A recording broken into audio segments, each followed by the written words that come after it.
Shalom, salam damai sejahtera bagi kita semua.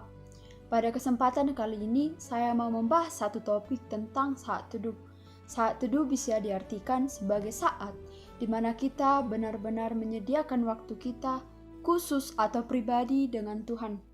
Saat teduh juga bisa diartikan sebagai suatu persekutuan antara kita dengan Tuhan kita, di mana pada saat teduh kita bisa menyampaikan doa-doa kita bisa membaca firman dengan pribadi dan fokus. Saat teduh ini biasanya dilakukan pada pagi hari. Saat kita baru bangun, kita langsung saat teduh.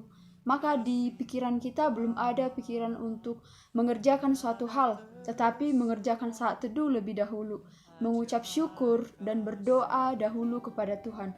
Itulah saat teduh. Saat teduh juga saat dimana kita ketika membaca firman, kita bisa merenungkan firman itu secara pribadi.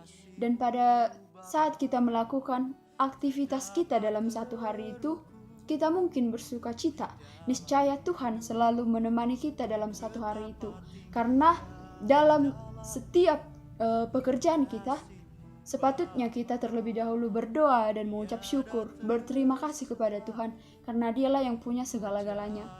Saat teduh bisa dilakukan apabila kita benar-benar melakukannya sebagai satu kebutuhan, bukan suatu rutinitas. Seperti kebutuhan primer manusia adalah makan, minum, dan berpakaian, juga tempat tinggal. Tetapi saat teduh juga bisa dikatakan sebagai suatu kebutuhan primer atau kebutuhan pokok, karena memang sangat dibutuhkan oleh iman kita, oleh jiwa kita.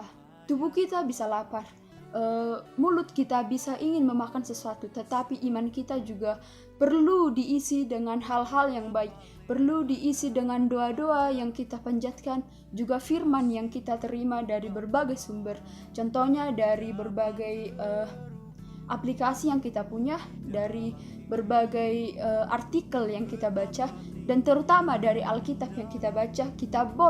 Kita boleh menerima firman sebagai suatu asupan dan sebagai suatu kebutuhan akan kehausan dalam iman kita. Nah, dalam Markus 1 ayat 35 dikatakan, pagi-pagi benar waktu hari masih gelap, ia bangun dan pergi keluar. Ia pergi ke tempat yang sunyi dan berdoa di sana.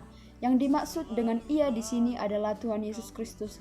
Ketika pagi-pagi benar dan masih gelap, Tuhan pergi keluar. Dia pergi ke tempat yang sunyi dan dia berdoa di sana. Dia berdoa kepada Allah Bapa dan memuliakan Allah Bapa. Nah, bagaimana dengan diri kita sendiri? Apakah kita sudah bisa membangun hubungan yang intim dan saat teduh juga perenungan firman yang baik dengan Allah Bapa? Tuhan Yesus Kristus saja yang adalah anak tunggal dari Allah Bapa memuliakan Allah Bapa, sedangkan kita yang bukan siapa-siapa dan hanya segambar dan serupa dengan Allah tidak bisa, atau bahkan sama sekali tidak pernah saat teduh. Nah, mulai dari saat ini mungkin kita boleh membuat resolusi akan hidup kita. Kita boleh membuka pintu hati kita agar Tuhan bisa masuk ke dalam hati kita dan mengingatkan kita selalu agar kita bisa bersekutu dengannya. Kita mulai dari hidup dan dari dalam diri kita sendiri. Kita boleh bersekutu dengan Tuhan dengan hati kita yang tulus dan ikhlas. Terima kasih, Shalom.